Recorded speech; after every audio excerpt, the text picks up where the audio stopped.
With the World Cup just around the corner, all the players are preparing to go represent their countries in the 2022 FIFA World Cup, and we're about to play the final game before that happens, which also happens to be the North London Derby.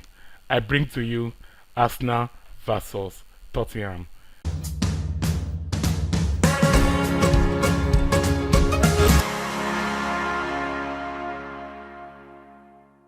In the last episode, we suffered a very humbling defeat, largely due to my irresponsibility to try a goalkeeper that shouldn't be in goal for the first place. Karius, the superhero of Liverpool in that dreadful Champions League final. I tried him in that match, and all of you that saw remember what happened in that match. We ended up losing 4-0 to Liverpool in that match. If I take you to where we are on the table, the last time that we were here, we were in sixth position, and I mean, we're on the same point with Chelsea, but this time around, I can say that we are in fifth position. That's a very good development for us because we actually have one game in hand, which is the one we're about to play. We also have two games in hand ahead of some other teams. Look at West Ham. By the way, they have 29 points, and we have two games to catch up to them. They've played 15 matches, and we've played just 13. To give you the run of the games that we've played since then, immediately after that Liverpool humbling defeat, we went to Leeds, and finally we kept a clean sheet. Going into that match, we got a goal right from the bat. It was like these guys were angry that we lost 4-1, and all through that period we were in control of the game all through. Smith Rowe actually came on and did that for that guy to score the own goal, and immediately after that we also got the third goal that won us the game. But as you guys have always known, I've always wanted to keep a clean sheet right from the first match that we played. We've not kept a clean sheet right on up to this point. This was the homecoming for Gabriel Jesus. This was the game that he would play immediately he got back from injury. Remember, he was injured for 5 weeks, and he got back from injury and played this game. He gave that assist to Zapata to score, and everybody else actually performed. Like, there was no wrong performance at the end of the day. Good performance for us there. We were able to get that win, and we were able to get a clean sheet. From that, we moved into the the Carabao Cup. I'm so used to calling it the Carling Cup. The Carabao Cup. We didn't get a win, but at the end of the day, it all ended in a penalty shootout, which we eventually won. We also got a clean sheet in that, and I was so happy about that. Going into the Southampton game, as you can see, it was just 20 seconds. It took just 20 seconds for these guys to score us, and it felt like, man, here we go again. It took us 70 minutes for us to be able to get an equalizer, although at this point they already had a red card, so we could come in the second half and bring the game to them and get something out of it. And that was what we did. In the 77th minute, we got the equalizer, and right immediately after that, we got the winning goal. It was like we were on fire and they didn't know what was going on. It took a lot of changes, by the way. As you can see, it was Martinelli that gave that goal, and he didn't start the game. He came on and he got that goal, and we also got the third goal from Gabriel. I don't know if you guys have noticed, but for the past 3 games, as you can see, this is Gabriel and Araujo. If you've been following the series, you noticed at the beginning of the season we brought in Eric Bailey because Gabriel conceded 2 penalties in 2 games while the transfer window was on, and we thought we were going to bench him and even possibly sell him in January. But I had to try him in this match, and it was awesome. As you can see, 7.6 rating. I also had to try him in this match. He was also awesome. I noticed how well he was doing in the Europa games.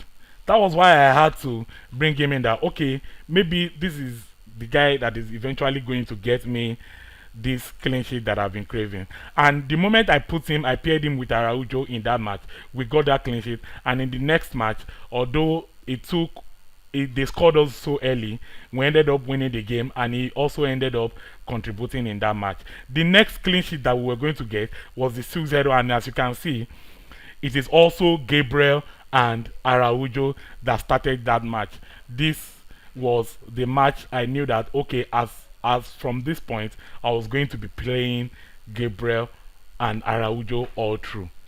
And going into that match, it was Gabriel right from the bat. 5 minutes, Gabriel had scored another ball from a corner kick, and the game would go on from there to become something else. This is the 12th minute. We got another goal. That is another goal from Zapata. For this match, Zapata will get 3 goals. He scored a hat trick, and immediately he did that, I removed him to rest him for the next match.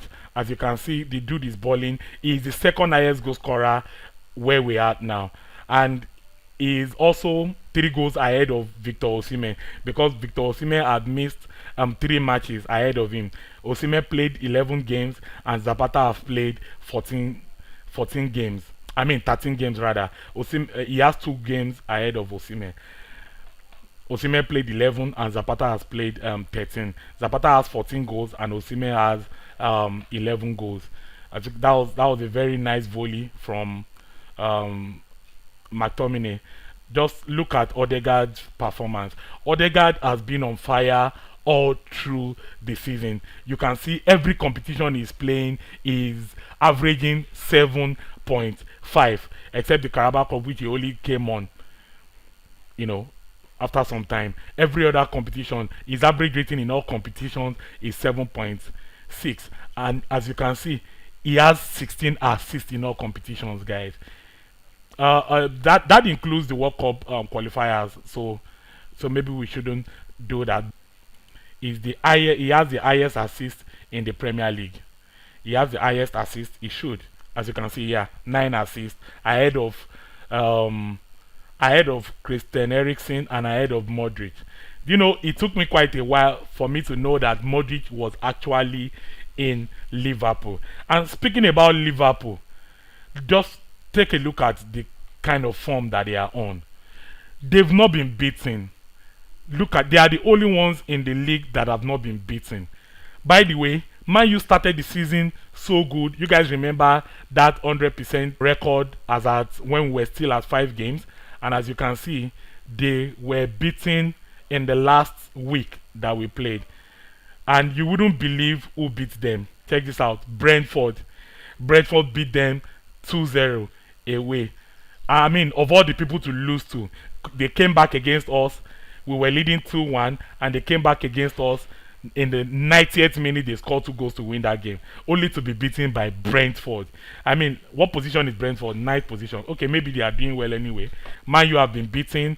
Liverpool are yet to be beaten, and I have them in mind. I hope they are not beaten up to the point because I want to be the first person to beat them. But then the other side of me is saying I do hope they are beaten, because we need to make this top 4. So as you guys know, the top 4 is the goal for us, and as you can see, the goal is still very, very much reachable. If we win our 2 outstanding games ahead of West Ham, we would be ahead of them with 5 points and on the same point. In terms of goal scoring hasn't really been our problem. As you can see, we are the highest scoring team in the league. The problem right from the beginning of the season has been defending. We've conceded 17 goals. That's the most goals conceded in all the top 6 teams, ahead of Chelsea. And we're about to play Tottenham, who have conceded only 9 goals. So that takes me to the Everton game. The Everton game, it was a hit back-to-back in the Premier League. So right from the moment where we were beaten by Liverpool, we've won every game till this point. In the Europa League, we played the last game of the group stage, and of course we should end. If we didn't end up coming first in this group, we should be sacked. We are the best team by far, and we ended up winning that group with 14 points. The last match that we played, it was a goalless draw against Real Betis. I don't understand what happened, but I was just looking at that game. So that is that. And that brings us to where we are today. So this is the last game before the World Cup, and this is the last match I'll probably be playing Gabriel Jesus. I honestly put in there because I thought Pepe and Eric Bailey and Osimhen would not be available for this match. As you guys can see, I can't even start Osimhen because that his condition is very, very poor. I'm only going to bring him in when things, if rather, I'm trying to speak things into existence if things are not going well. So this is the team that we are going to go with today. We are essentially competing for that fifth position right now because they are in sixth position and we are in fifth position. But if I win this match, that will not be the case. I'm definitely going ahead of West Ham to get that number 4 position. Here we go again. I hope this is not another early goal these guys are trying to pull with me. I hope. Okay. Nice cut back. What is Odegaard trying to do? What is Odegaard trying to do? I mean, if that goal had gone in, definitely in January I would have signed another keeper. Because while you guys were not here, we played another match and Ramsdale have conceded 2 goals from long range shots in 2 different matches since then. I don't understand him. He's actually doing well in his own right, but I don't just get why he concedes so much goals from. Wow, can you imagine what Zapata just missed? We are not going to get a lot of those kind of opportunities, and we should be burying that. We should be burying that. Honestly, we should.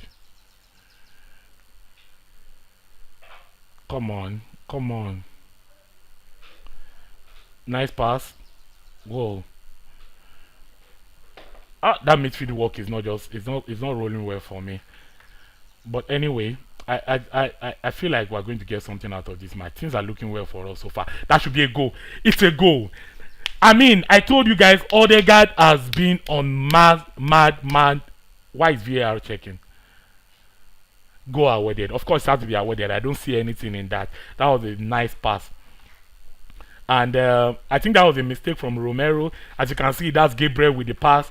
That was a mistake from Romero. Odegaard got inside and he scored that ball. I don't understand why Odegaard is the one in front in that situation, but he got that goal and he scored. That was a tight offside anyway. VAR checked it and he ruled in our favor. That is 1-0 for us. This is not going to end up like every other match that you guys have seen. I promise you. But then you can never know. They can just collect that ball and go against us. Gabriel, another pass from Gabriel. Saka shoots, cross, penalty. That's a penalty. That is a penalty. That is a penalty. There is no way the VAR is cancelling that. Nice one, Saka. That's what you are there for. Checking. Penalty awarded. Nice one. Who's playing? Man, I don't think I said Gabriel Jesus. Oh my god, I didn't set my penalty taker. What is going on? There is this Zapata on the, even if I didn't set my penalty taker, Zapata is on the pitch, Belotti is on the pitch. I feel like one of them should have taken that penalty. I'm selling Gabriel Jesus in January, especially if I end up losing this match. It's so not funny right now. It's not funny right now. We should be 2-0 up, and it's not going to be nice if these guys come back or withdraw this game. Gabriel Jesus, you have blood on your hands. Gabriel Jesus, you have blood on your hands if they equalize here. Gabriel Jesus, you have blood on your hands. You have blood on your hands. Thank God that was so close. That was so close. Let's see what this gives us.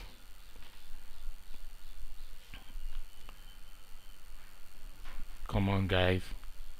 Come on, guys. Please don't let them score. That was a nice save. That was a nice save from Ramsdale. It's one of the reasons why we are still not considered in this game. Are we going to keep a clean sheet against Tottenham? Time will tell. They keep crossing. They keep crossing because they have a Regen. I mean, they know their strength anyway. So, I mean, at this point, we should be 2-0 up. Imagine if Gabriel Jesus had scored that goal. That was such a poor pass.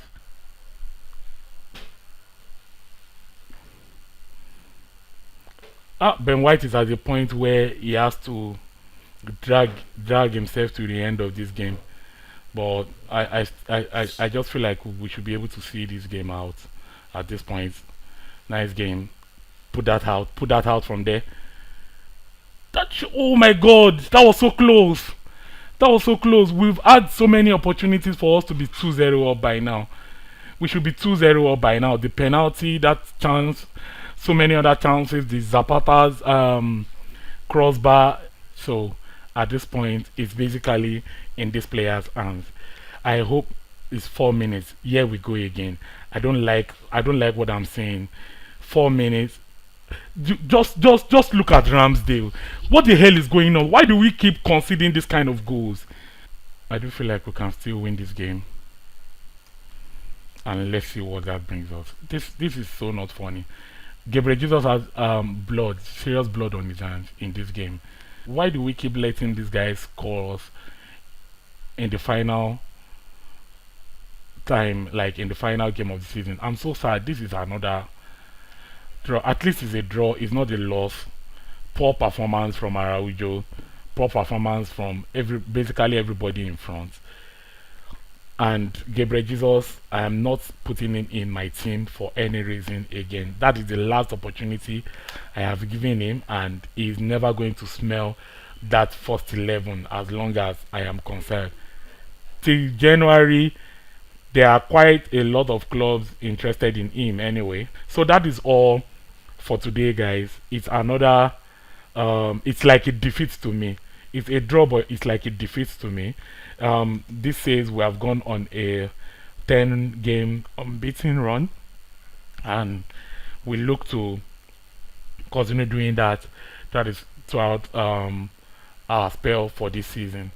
Most of the guys that have played in the top six are all away games. The game against Man U was away. The game against Liverpool was away. The game against Tottenham was away. Probably explains why it's that way. Every game that we've dropped point this season, if you guys can see, are away games. Even the 2 games that we drew are also away games. We drew against Wolves, and we also lost 3 matches against Liverpool, Man U, and Fulham. So basically, we've won all our own games. So home games is just the thing for us. Like I said in one of those episodes, maybe we should write a petition where we ask them to play all our matches at the Emirates. Alright guys, so that is it for today's game, and as you can see for yourself, the next time we are going to have a match would be about 1 month from now, like in the game. As you can see, every other person will be away on international duty, and every other players would go on holiday. For the next 1 month in the game, there won't be a match, a senior team match. The under 23 will still be playing anyway, but there won't be a senior team match until we play these friendly matches against Inter and Mainz. The friendly matches are there for players to get themselves back on track in terms of the conditions, especially the ones that didn't go to the World Cup to play, to get their sharpness back in time for them to start the season. So the next match I'm going to be bringing you guys will be the Man City game, and I'll be giving you guys an update on how the World Cup went. So maybe the game is going to give us some insights to how the real life World Cup is going to go anyway. So that is it for me today. Please don't forget to subscribe and give this video a thumbs up, and I'll see you next time. If you've not seen the previous episode, please don't forget to do that, and also look forward to the next episode. I'll see you guys next time. Please take care of yourself, and God bless.